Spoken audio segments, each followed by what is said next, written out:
दोस्तों, कंगना रनावत की emergency movie का ट्रेलर रिलीज हो चुका है। ये मूवी 6 सितंबर को रिलीज होने वाली है। सबसे पहले दोस्तों एक बात मैं कहना चाहूँगा कि कंगना रनावत से आप नफ़रत कर सकते हैं, उसको प्यार कर सकते हैं, लेकिन आप उसको इग्नोर नहीं कर सकते।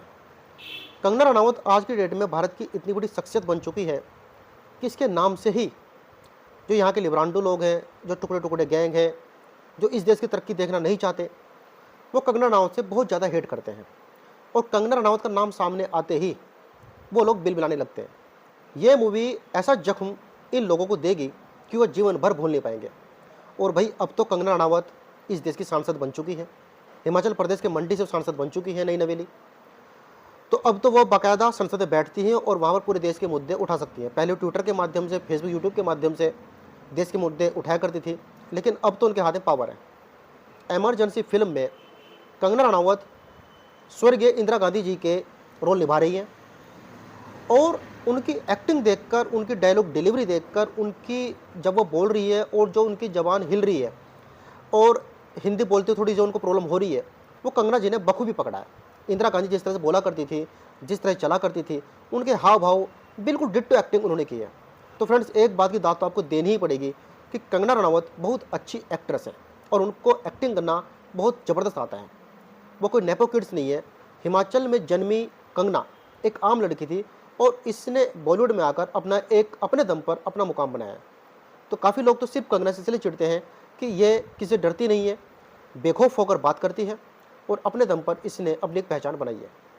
कई बार नेशनल अवार्ड से नवाजा जा चुका है, पद्मश्री भी मिल चुका है और अब सांसद ही बन चुकी हैं। दोस्तों, इमरजेंसी फिल्म में बेसिकली दिखाया गया है कि कांग्रेस के टाइम पर जब इंदिरा गांधी जी की सरकार थी तो उन्होंने कैसे कैसे इस देश को जख्म दिए हैं। इस फिल्म में आपने देखा होगा कि आपातकाल का पूरा जो वाक़या था वो दिखाया जाएगा। खालिस्तान कैसे पनपा पंजाब में, भिंडरावाले को कैसे छोड़ दी संजय गांधी और इंदिरा गांधी ने, वो सब कुछ इस मूवी में दिखाया जाएगा बहुत बारीकी से। कैसे उनके टाइम पर संजय गांधी ने जबरन लोगों की नसबंदी की, वो मुद्दा भी इसमें दिखाया जाएगा। काफ़ी डायलॉग आपने इस मूवी के ट्रेलर में देखे हैं जो वाकई बहुत काबिल तारीफ़ है। इस फिल्म में शिमला समझौते के बारे में बहुत अच्छे तरीके से दिखाया गया है कि शिमला समझौता कितनी बड़ी हार था भारत की।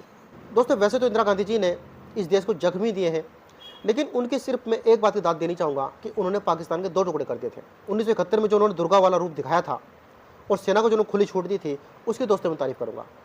सैम मानेकशॉ में मिलिंद सोमन का रोल है जो बहुत ही बेहतरीन और परफेक्ट कास्टिंग है।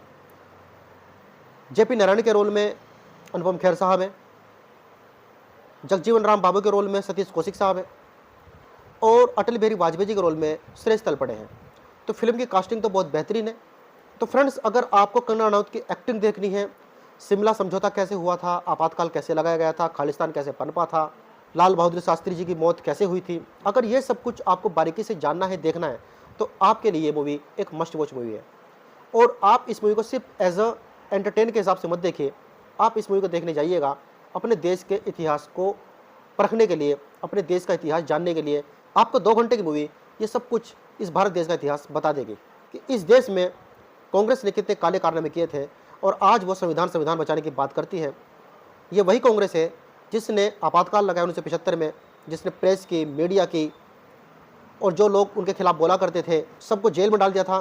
किसी को बोलने की आज़ादी नहीं थी, सरकारें बर्खास्त कर दी थी, सब कुछ अपने अंडर में ले लिया था। इसी कांग्रेस ने न जाने कितनी बार इस देश के राज्यों की सरकारें बर्खास्त की हैं और आज ये कांग्रेस संविधान बचाने की बात करती है। तो फ्रेंड्स, वैसे तो लोग कंगना रनावत के नाम से बहुत चिढ़ते हैं, लेकिन अब उन्होंने ऐसी मूवी बना दी है, उसका ट्रेलर अपलोड कर दिया है और 6 सितंबर मूवी आ रही है, मतलब कि अगले महीने। तो अब इन लोगों की बहुत सुलगने वाली, और ये जितने भी देशद्रोही लोग हैं, जितने भी देश को तोड़ना चाहते हैं, जो इस देश की तरक्की नहीं चाहते, वो इस मूवी के बारे में सोच कर ही बेचारे अंदर ही अंदर घुट-घुट कर मर जाएंगे।